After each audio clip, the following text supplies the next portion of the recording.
जोशीमठ आपदा में वैसे तो कई परिवार प्रभावित हुए हैं, लेकिन सबसे ज़्यादा प्रभावित होने वाला परिवार सकलानी फैमिली है।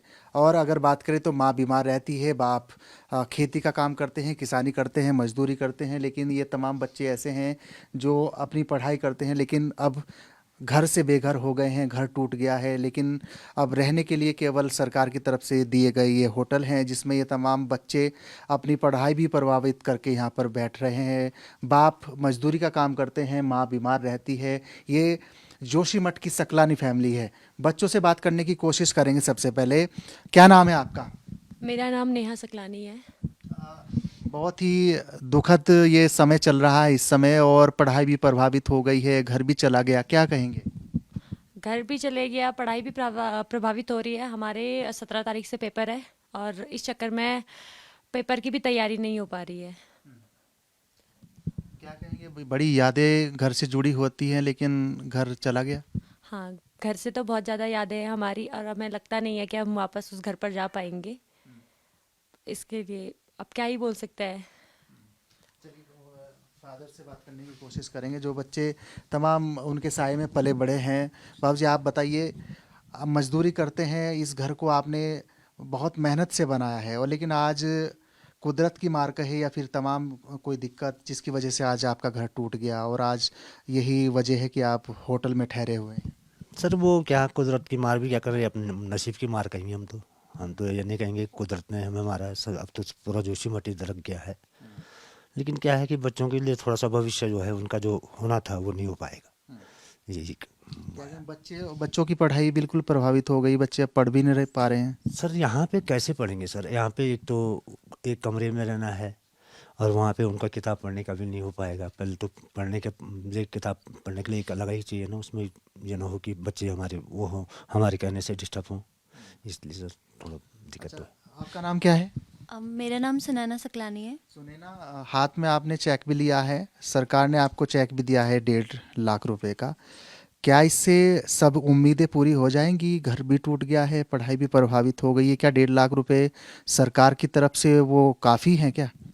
सर पहले तो ये 1.5 लाख रुपए हमारे मकान को एक तरीके से तोड़ने का दिया गया है कि साफ सीधे शब्दों में कहें कि क्या पता ये हमारे लिए एक चंदन हो, ये तुम्हारा घर हम तोड़ रहे हैं तो चलो तुम्हें थोड़ा बहुत दे दे। अभी हमारा घर टूट रहा है, एक हफ्ते में उन्होंने कहा है कि वो घर तोड़ देंगे हमारा। हम लोगों का सारा तो एक तरीके से ये कहा जा सकता है कि हमें ये कह रहे हैं कि तुम्हारी सांसें तोड़ रहे हैं हम। घर तोड़ना इतनी मुश्किल से हमारे पेरेंट्स ने बनाया है, वो हमारे बहुत सारे इमोशंस जुड़े हैं घर से। घर भी तोड़ रहे हैं सब कुछ, फिर भी पता नहीं क्यों कुछ नहीं किया जा रहा अब तक। इतना टाइम हो गया, गवर्नमेंट करेगी अपना काम लेकिन बहुत लेट से कर रही है। कम से कम पहले उन लोगों का तो करे जो प्रभावित परिवार हैं। बाकी बड़े बड़े होटलों का आपने देखा, बड़े बड़े होटलों का उन्होंने कर दिया, जितना था उतना लिखा झुका हो चुका। हम लोगों को पहले कह रहे हैं घर तोड़ा जाएगा, अभी हमें पता भी नहीं है कि वो कितना अमाउंट हमारे घर का रखा है। कल को वो हमारा घर तोड़ देंगे और हमारे हाथ पे सिर्फ 50,000 या 1 लाख रुपए पकड़ा देंगे और कहेंगे हाँ चलो तुम्हारा हो गया। तो क्या इतने में हमारा घर दोबारा बन जाएगा? हम दूसरी जगह जाके ज़मीन खरीदेंगे, घर बनाएंगे, क्या करेंगे? हमारे खेत वैसे ही ख़त्म हो चुके हैं। पढ़ाई मेरा अभी एमए होना था, मैंने इस सारी चीज़ों के चलते अपनी पढ़ाई छोड़ दी कि घर ही नहीं होगा तो मैं पढ़ के क्या करूँगी। पेरेंट्स मेरे जिस प्रकार से काम करते हैं, अगर वही चीज़ मैं पढ़ाई पे वो पैसा लगा दूंगी तो वो घर कैसे बनाएंगे? जी। क्या कहेंगे, जो अभी जो विस्थापित आप लोगों को करने की कोशिश सरकार कर रही है, वो कहाँ कर रही है? क्योंकि आपने बताया कि घर से बहुत दूर आप लोगों को विस्थापित कर रही है सरकार, उस हिसाब से कैसे आप देख रहे हैं? सर हमें यही कहा गया है कि पीपल कोटी गोचर और ये ढाक वगैरह ये चीज़ें बताई गई हैं, लेकिन सर वो सारी जगह ऐसी ही है। ढाक कर्णप्रयाग में भी टूट रहा है, हेलंग में टूट रहा है, बीच में फिर ऐसी परिस्थितियां वहाँ पे भी होंगी। यहाँ हमारा गांव हमारे लिए लड़ रहा है, वहाँ तो कोई लड़ेगा नहीं। फिर बीच में हमारे कॉलेज भी है जो हमारा, वो भी हमें एकदम से हमें वहाँ पे रखेंगे नहीं एकदम से। और दूसरी बात यह है कि वहाँ पे हमारा रोजगार वैसे ही छिन गया है हमारे पेरेंट्सों का।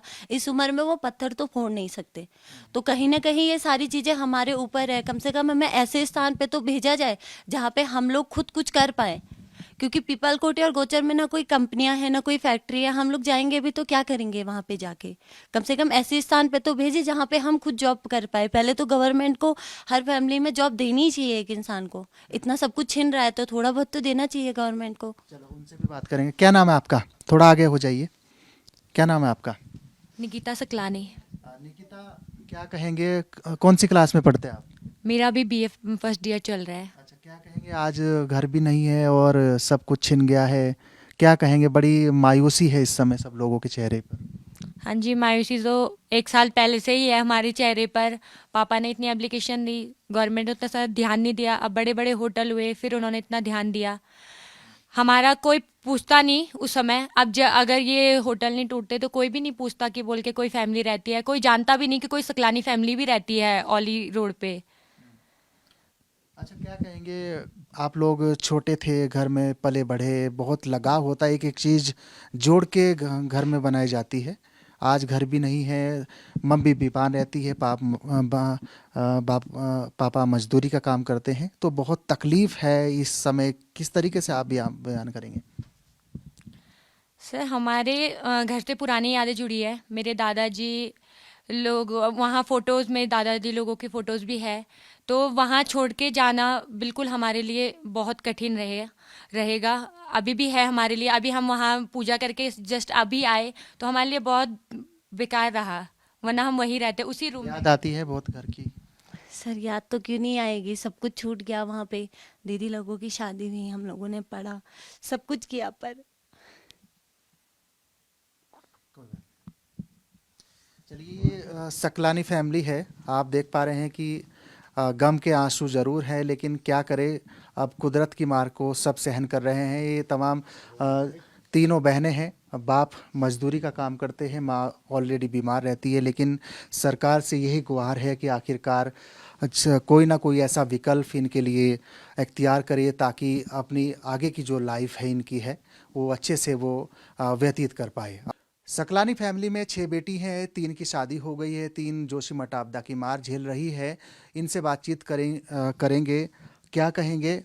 पिता ने शादी की बात भी चलाई, लेकिन ऊपर से जोशीमठ की आपदा आ गई।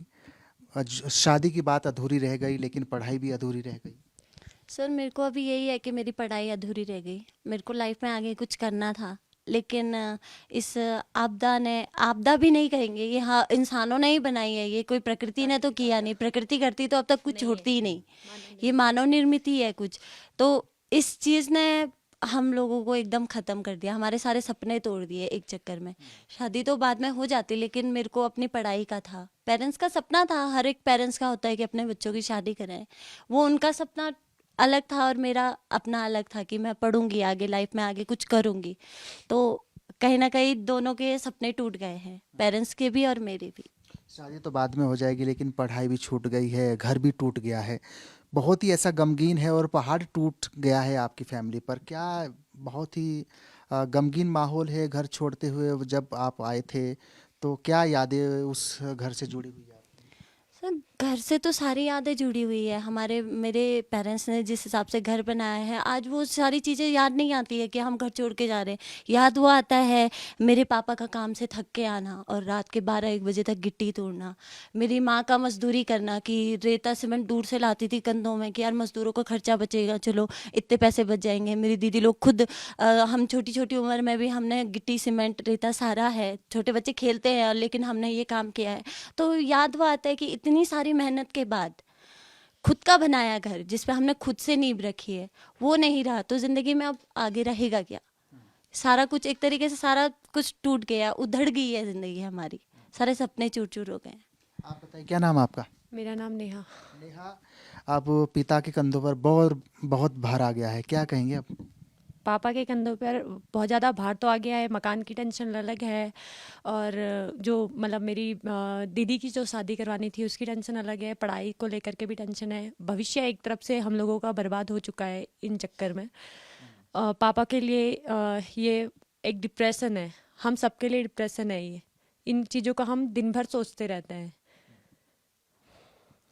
तो अब घर भी टूट गया, फिर कैसे? घर टूट गया, हमको यहाँ पर होटल पे शिफ्ट कर दिया। होटल पे शिफ्ट करने की बात अलग है, अगर एसडीएम मैम नहीं आती तो हमको होटल पे शिफ्ट नहीं करते, हमने वहीं पर रहना था, चाहे वो टूट भी जाता हमने वहीं पर रहना था। पर यह है कि हमारे उस घर से सारे सपने चूर चूर हो गए हैं।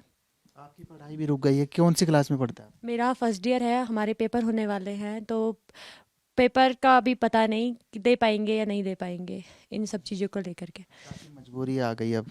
हाँ जी, मजबूरी बहुत ज़्यादा आ चुकी है इस चक्कर में। क्या आपका नाम क्या है? निकिता। निकिता, अब लास्ट सवाल मेरा आपसे ही है।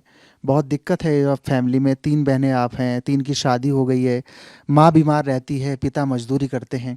ये किस तरीके से अब आगे की ज़िंदगी बीतेगी? काफ़ी संघर्ष आप लोगों को करना पड़ेगा। यस सर, संघर्ष तो करना पड़ेगा। पहले तो बस घर बन जाए, फिर शादी तो होती रहेगी और हमारा फ्यूचर भी होना चाहिए।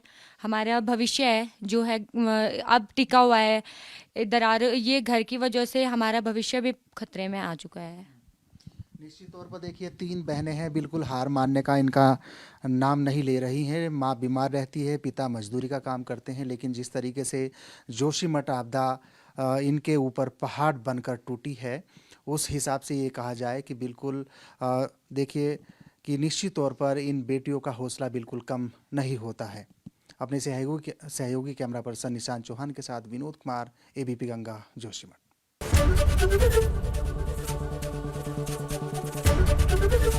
एबीपी गंगा, खबर आपकी, जुबान आपकी।